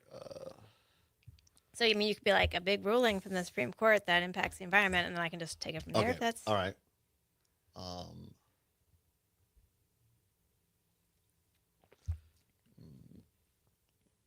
Any music requests for you? What's your playlist? What do you like to listen to? Well, right now I'm into the soundtrack from Sinners. I just watched it for the first time on Sunday. Me Very too. good. I've not seen it yet. Oh, you should see it. So you could, I don't know. I'll find something from that. Okay, it's a little, I don't want to say dark, but it's got layers. Contract is down 33 cents at $17.81 a hundredweight. The September contract down 25 cents at $18.52 a hundredweight. Class 3 milk goes to make cheese. The 40-pound block cheese did see a lift after staying neutral yesterday. The 40-pound block closed up 3/4 cent at $1.69 1/4. For the Midwest Farm Report, I'm Stephanie Hoff. As Wisconsin is summer weekends being spent on the lake, this is the Civic Media Radio Network. Partly cloudy today with high temperatures flirting with 80 degrees. We've also got a chance of showers and thunderstorms sparking up this afternoon as a cold front pushes through. They aren't expected to be severe and they'll wind down by midnight, leaving us tomorrow with plenty of sunshine and highs in the low 80s. I'm meteorologist Brittany Merlot, currently 82 degrees. The John and Gordy Show. I don't want to see Governor Evers go. Dan Schaefer is saying, no. He's great, but he's too old. My ass, he's too old. Well, he's your age. Stop it. Yes, he's my age. So I think that has something to do with it. It has a lot to do with it. I feel insulted, Dan. Okay, that was a hidden reason why I didn't want to tell anybody, but thank you, Gordy, for telling everybody my secret. Well, weekday mornings 6 till 8 on 92.7 WMDX and the Civic Media app.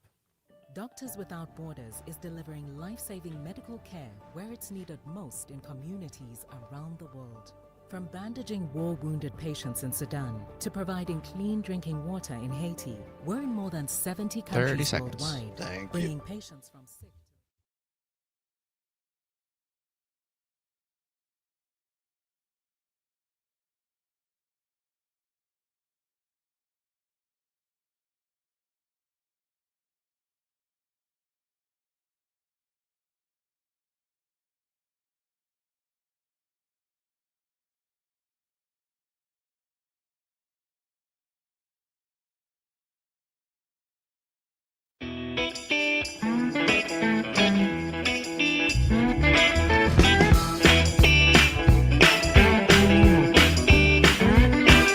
Automatic film.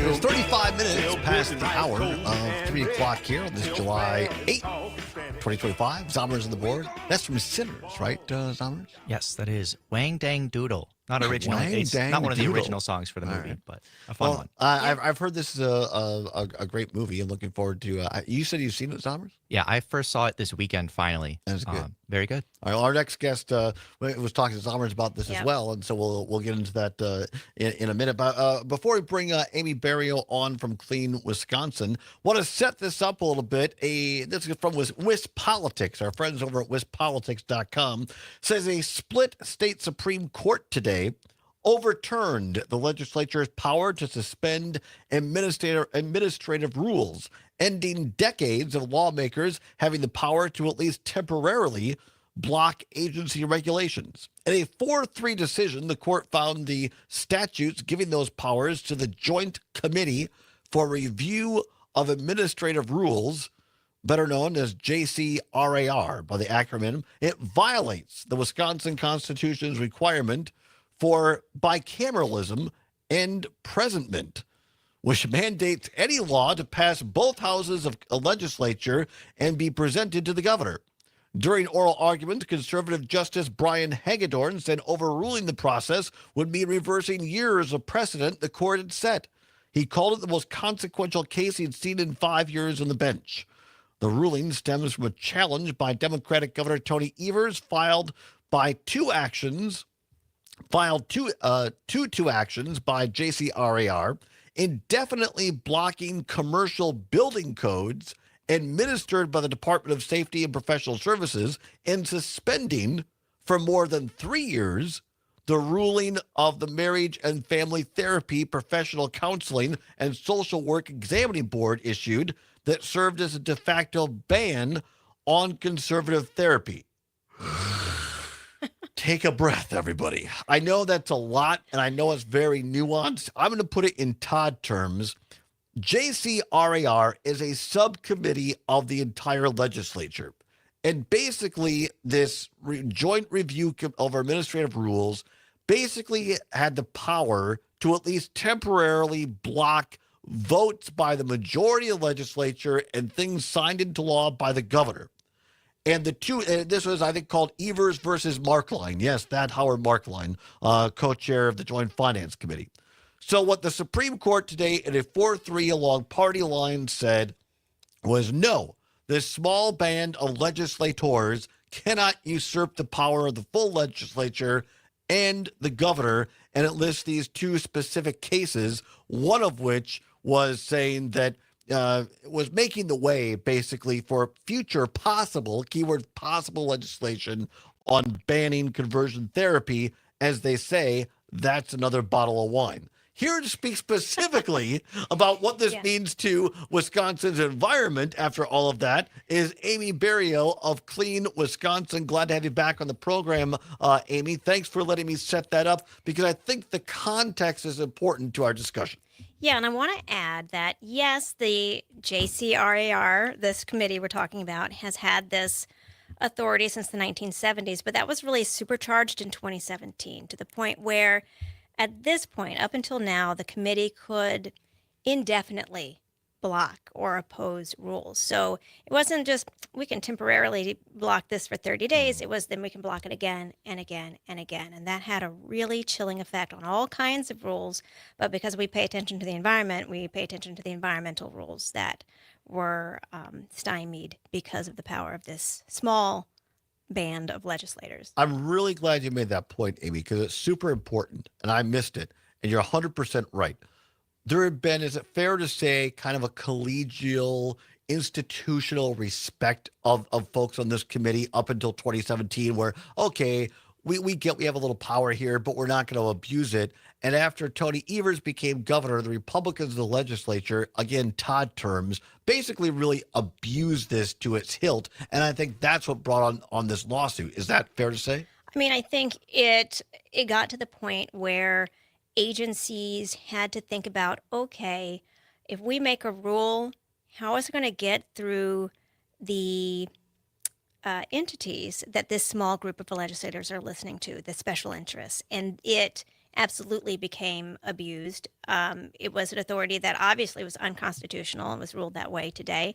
And you had this, I can count on both hands the number of lawmakers who had control over rulemaking. And that sounds super boring, Right. especially the way it was kind of written up today in some articles, but it is not boring. It is the way that laws impact our lives, the way that they touch us. So when you think about, I want protection from pollution in groundwater, I want protection from, our beautiful lakes and streams from being polluted. How do those things happen? Who sets the limits? How are these things implemented? It's all through rules. So it's basically taking these big laws and bringing them down to the everyday. And that was what was getting blocked for years and years. And again, for folks that might not follow this stuff as closely as you and I, you make another important point. We have laws, a bill, just like the old Schoolhouse Rock. Somebody starts a bill. It goes through both houses of the legislature. If it passes, it goes to the governor. Either he or she can veto that or sign it into law. And so we all have heard about, that's a law. We can't do that. 55 miles per hour. That's the law. You can't, unless you're on other, interstates or whatever.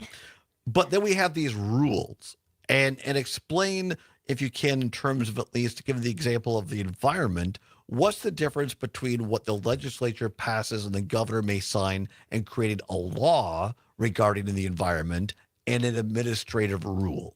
So the rule just governs the way those laws are implemented on the ground. So, a law could be that the DNR has to ensure that that our water is safe, right? Maybe our groundwater, for example. And then it's like, well, safe from what? What are the contaminants and at what levels? And the legislature is not going to do that. They're not going to be studying every new contaminant that's out there and then go, well, what are the health impacts and at what level? And how should we do this? And what are the ways that we implement all this? That is what the agency is for. It's what we pay taxes for the DNR and the DHS to figure these things out.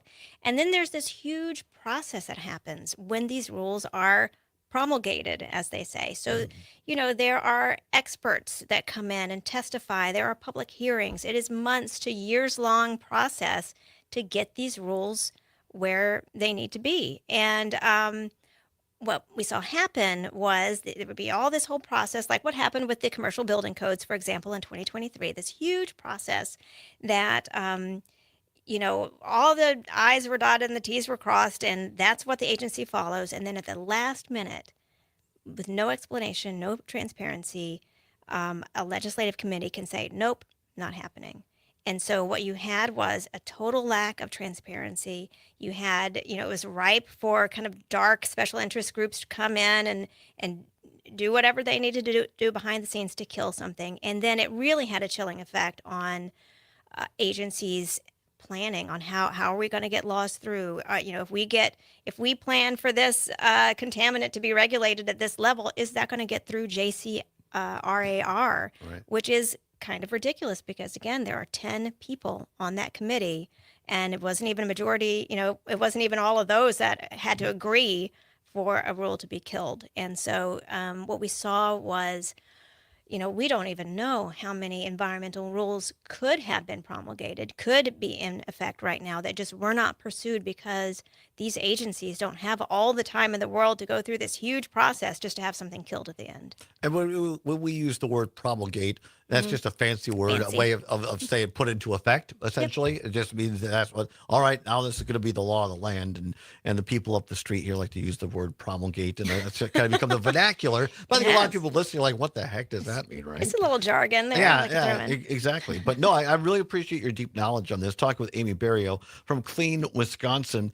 So specifically, Amy, what are the main things that you and the good folks at Clean Wisconsin, what are you really looking from this ruling? What does it mean in terms of PFAS? And again, for people that might not follow this, let's do a 30-second or 1-minute explanation on what PFAS are. Absolutely. And then what does this ruling by the state Supreme Court mean to that today? So PFAS are a group of chemicals, man-made chemicals that were invented in the 1940s that are used on everyday products like nonstick cookware, upholstery. They make things stain-resistant, nonstick. They're also used in firefighting foam, so they have tons of uses. They are found everywhere.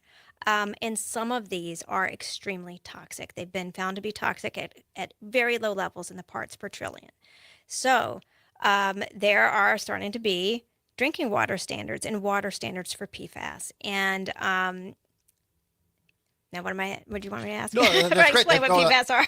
No, that was great. That was a great explanation of what PFAS are and why they're important, because now we've seen places like Wausau and other places, this has been coming up. And so what's been proven, correct me if I'm wrong, keep me honest, and scientists have said, look, if we ingest too much of this, it ain't going to be good. It could cause cancer and a lot of other things. So today's ruling by the state Supreme Court in terms of saying, okay, this one little subcommittee in the Capitol cannot change how this is implemented. What does that mean for how Wisconsinites, local municipalities deal with addressing the known PFAS in Wisconsin's drinking water today? Right. Thank you for asking that again. Yeah.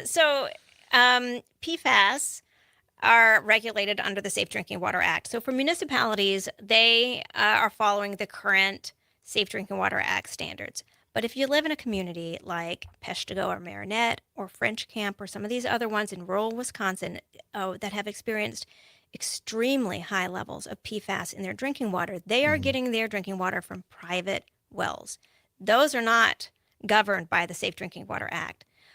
In Wisconsin, groundwater standards. So basically they get their drinking water from the aquifer. It's considered groundwater. Those are the standards that will help folks who are dealing with huge amounts of PFAS contamination in their groundwater, in their drinking water wells. And we don't have groundwater standards for PFAS in Wisconsin. The DNR pursued a groundwater standard. Time ran out on that, and now they're planning to pursue it again. Again, the DNR up until today is thinking, how are we going to get this groundwater standard around these handful of folks at JCRAR? Now that the Supreme Court has made that ruling, we are incredibly hopeful that there will be a standard that gets through finally the rulemaking process. It's still going to take a long time because, again, they have to start all over with this process. It's a meaningful standard, some that are actually at levels that will protect people. And can you stay through the break? One more segment? All right. Sure. I just want to make sure I'm being respectful of your time. We've got a couple of minutes before the break here. Let's start this discussion. As I understand it, one of the main sticking points why we didn't get firm legislation on PFAS is because the governor wanted to hold people accountable that might have been proven that helped cause this. And Republicans said, we're too afraid that whether it's farmers or whatever, that they're going to be wiped out. And there's conflict. They couldn't come to an agreement on who's going to pay for this in part, who's going to be held liable. Does this ruling today mean that the rule can be, or the law can be implemented and get through this, or where does this leave us? Okay, are you going to break, or you want to ask me this right now? we got a break. Zombers, give me the break. Okay. See, I asked that completely terribly because I gave you no time to answer. We'll come back. We'll restate the question, and Amy Barrio will give us a wonderful answer. Don't go anywhere. It's the Todd Allbaugh Show across Wisconsin on the Civic Media Radio Network.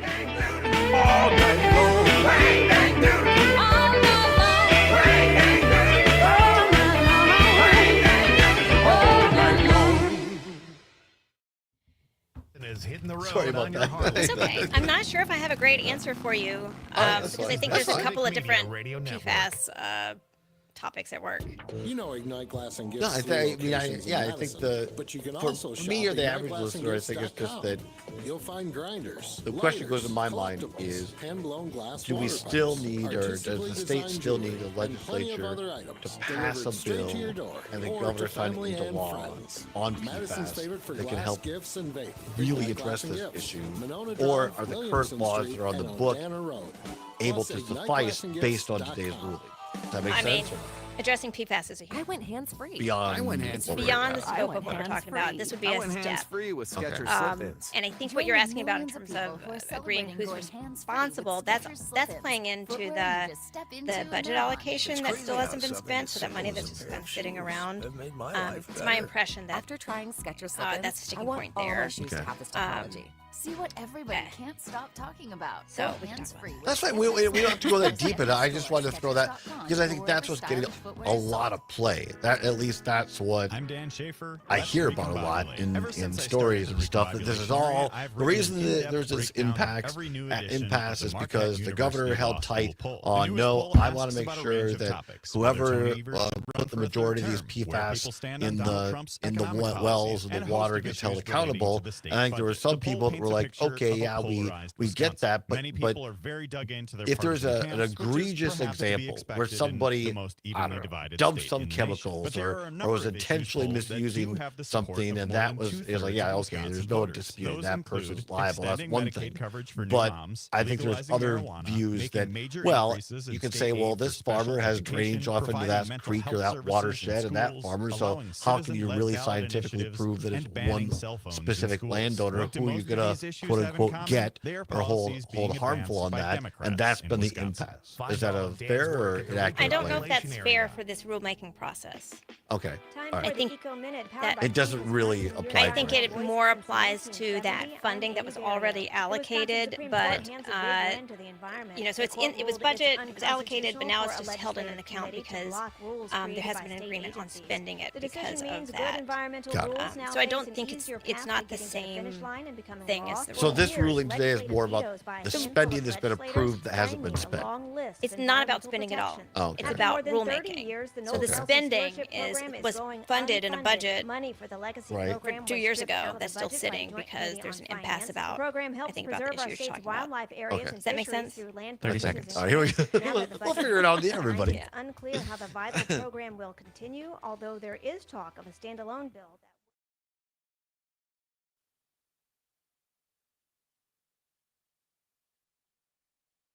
At cleanwisconsin.org or wherever you get your podcasts.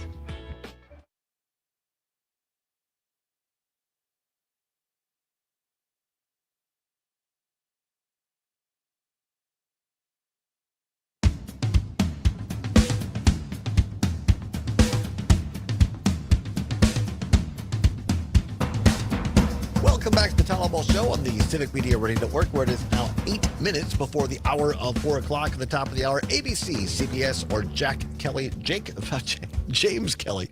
Yes, I can't even say the names of my colleagues here at Civic Media. James Kelly News, whichever market you happen to be in, followed by a check of weather, and then our great sports reporter, Mike Clemens, with a sports update. Brewers play later on today. You can hear it on many of our Civic Media Radio networks. And then stations then come up at 4 o'clock, Maggie Dawn and the Maggie Dawn Show. Have a feeling that they're going to be touching, at least in part, on this U.S. Supreme Court ruling today that basically said Trump is free and clear to continue to dismantle the federal government. Maggie Dawn from 4 until 6, followed by Nightlight with Pete Schwaba. Right now, here joining us at the desk of the World Headquarters in downtown Madison, Amy Barrio of Clean Wisconsin. Amy, we are talking about this ruling today by the Wisconsin Supreme Court, a 4-3 decision along partisan lines that regards the Joint Committee for Review of Administrative Rules, better known as JCRAR, and what it means to the environment. And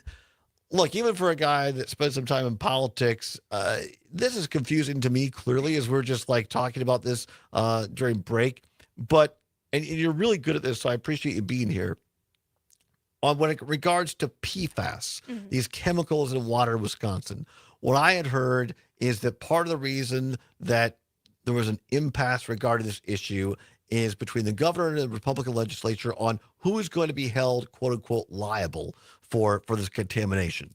But if I'm understanding our conversation during the break right, that's a little bit different than how this ruling by the Wisconsin Supreme Court today comes down, because today's ruling affects the rules of how laws are applied. Right. So, what you're talking about is some argument, I believe, with respect to funding that's already been allocated for communities to clean up PFAS.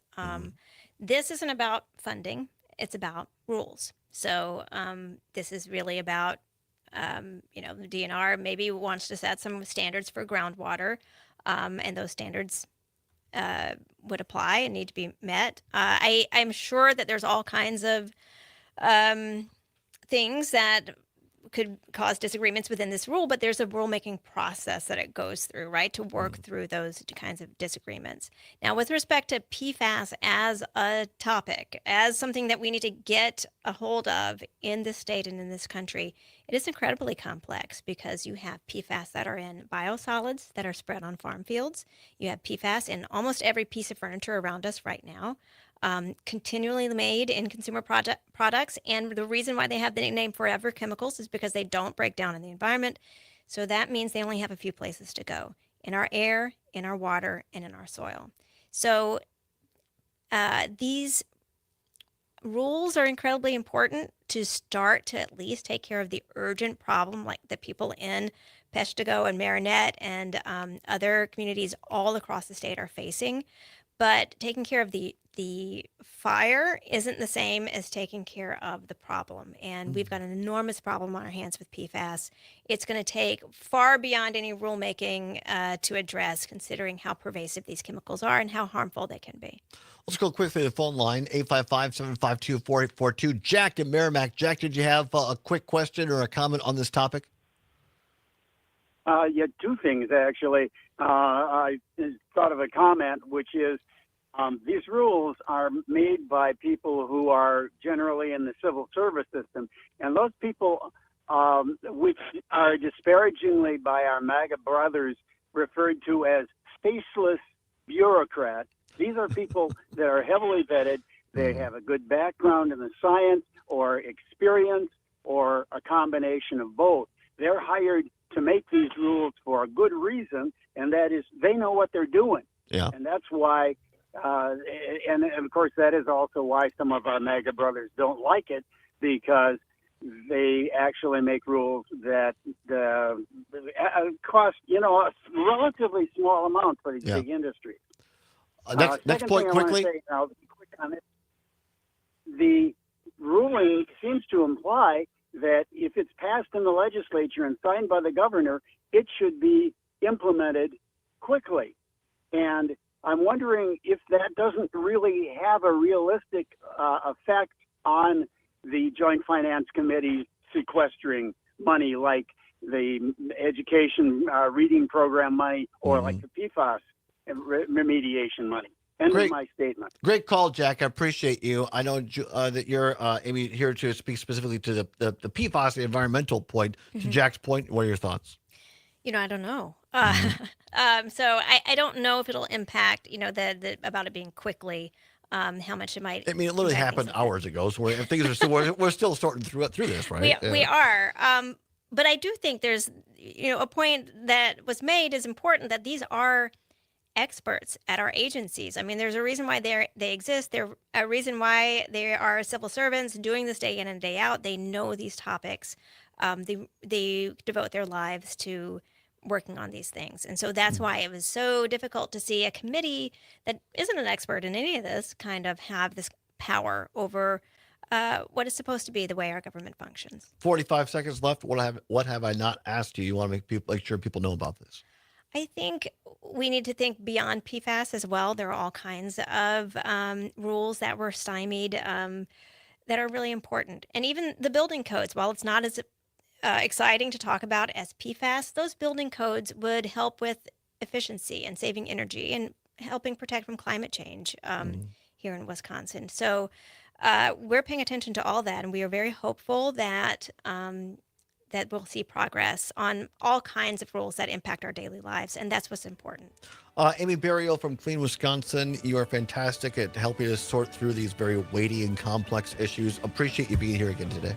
Thank you. I appreciate it. Really appreciate you. Clean Wisconsin, check them out. Is it cleanwisconsin.org? Yep, that's All right, it. there you go, cleanwisconsin.org. Check them out. Amy Burial, thank you very much. Also, Tom Kircher of Wisconsin Watch, thank him as well for being on the show. Zommers, as always, and to all of you for listening, stay tuned. Maggie Dawn is next until tomorrow. Todd Allbaugh saying, whatever you're fighting for, whatever you believe in, do not give up.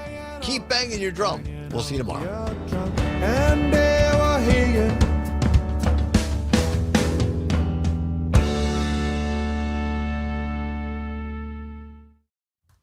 All righty. Thank you, everybody. We appreciate you. Have a good day. Adios. Bye-bye.